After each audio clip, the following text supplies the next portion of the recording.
జరుగుతుంది. ఓకే గురుగారు, మన కాలర్ ఉన్నారు, కాలర్ తో మాట్లాడి కంటిన్యూ చేద్దాం. హలో హలో హలో హలో నమస్తే అండి. హలో నమస్తే అండి. మీ పేరు? హలో మీ పేరండి? నమస్తే అండి. మా పేరు వాణి అండి. వాణి గారు, దయచేసి మీ టీవీ మ్యూట్ లో పెట్టి మాట్లాడండి అమ్మా. ఇంతకు ముందు మేము ఆల్రెడీ చెప్పాము టీవీ మ్యూట్ లో పెట్టి మాట్లాడాలని. దయచేసి మీ టీవీ మ్యూట్ లో పెట్టి మాట్లాడితే గనుక గురుగారు చెప్పింది మీకు చక్కగా అర్థం అవుతుందండి.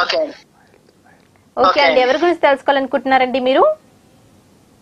మా పాప గురించి అండి. మీ పాప గురించి. ఓకే అండి, మీ పాప పేరు?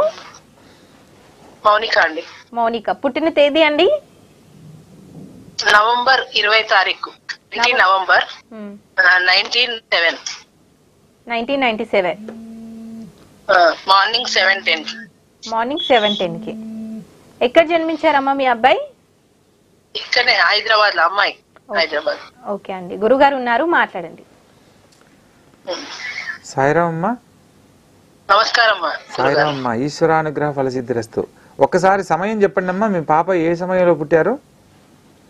మార్నింగ్ 7:10, పొద్దున 7:10. ఓకే అమ్మా, ఓకే. అమ్మాయి. అలాగే అమ్మా, అలాగే.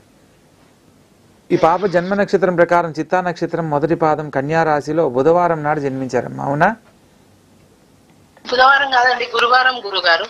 నవంబర్ 26 కదమ్మా? 20 నవంబర్ 20 తారీఖు 20 అమ్మా.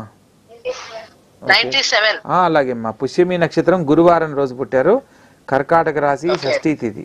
ఓకే అమ్మా, పుష్యమి నక్షత్రమే కదా? ఏం గురుగారు? ఆ పాపది జన్మ నక్షత్రం పుష్యమి నక్షత్రం అమ్మా, అవునా? అవును గురుగారు.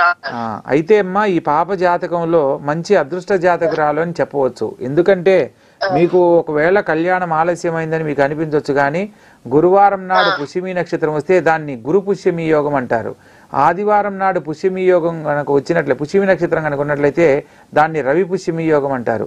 అటువంటి యోగాలు ఉన్న సమయంలో కనుక పుట్టిన పిల్లలు కానీ ఎవరి జాతకాలు అయినా సరే వారికి ఉన్నతమైన జీవితంలో స్థిరపడడానికే వారి జీవితం అంతా అనుకూలంగా జరుగుతుంది.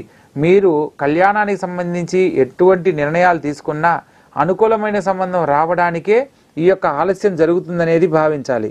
ఈ పాప చాలా వాక్చాతుర్యం ఉంటుందమ్మా, మంచి మాటగారి, ఏ విషయాన్నైనా కూడా అనర్గళంగా మాట్లాడగలదు, ఏ విషయాన్నైనా చాలా చాకచక్యంగా దాన్ని సమయస్ఫూర్తితో పూర్తి చేయగలరన్నమాట.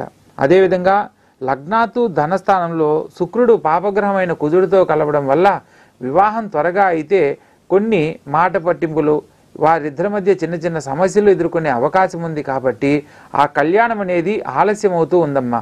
ఈ పాప జాతకంలో వివాహానికి సంబంధించి 27 సంవత్సరాల తర్వాత మాత్రం చాలా యోగ్యమైన దశగా చెప్పడం జరుగుతుంది. ఆడపిల్లకు అన్ని రోజులు ఆగరు కదా అని మీరు అనుకోవచ్చు, కానీ ఒకవేళ పెళ్లి త్వరగా అయినా కూడా ఆ పాపకు 27 సంవత్సరాలు వచ్చేంత వరకు అవి దాంపత్య జీవితంలో చిన్న చిన్న సమస్యలు కొంత ఇబ్బంది పెట్టడానికి కారణమవుతుందమ్మా. తల్లిదండ్రుల దగ్గర పిల్లలు ఎలా పెరిగినా వైవాహిక జీవితంలో సమస్యలు లేకుండా ఉన్నప్పుడే వాళ్ళు ఆనందంగా జీవించగలరు. అక్కడ ఏ కారణం చేతైనా కానీ ప్రారంభంలో కొంత డిస్టర్బెన్స్ అయితే అది చివరి వరకు వాళ్ళని ఏదో ఒక రూపంలో వెంటాడుతూ ఉంటుంది. వారిద్దరి మధ్య ఏ చిన్న సమస్యలు వచ్చినా ఆ గతాన్ని తవ్వుకోవడము, దానివల్ల ఇబ్బందులు పడే పరిస్థితులు ఎదురవడానికి కారణమవుతుంది. అయితే ఈ పాప జాతకం ప్రకారము ప్రస్తుతం 2023 అక్టోబర్ నుంచి 2024 నవంబర్ వరకు కేతు మహర్దశలో రాహు యొక్క అంతర్భుక్తి జరుగుతుందమ్మా. ప్రస్తుతం రాహుగ్రహానికి కేతుగ్రహానికి సంబంధించిన పరిహారాలు ఆచరించండి. ఇదే సంవత్సరం కార్తీక మాసంలో వివాహానికి ఆ పాపకు చాలా యోగ్యంగా ఉంటుంది. ఈ యొక్క రాహుకేతులకు సంబంధించిన పూజను ఆచరించి ఆ తర్వాత ప్రయత్నం చేస్తేనే వైవాహిక జీవితం చాలా గొప్పగా ఉంటుందని తెలియజేయడం జరుగుతుంది.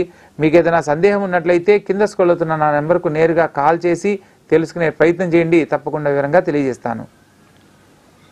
ఓకే అండి, గురువు గారు చెప్పిన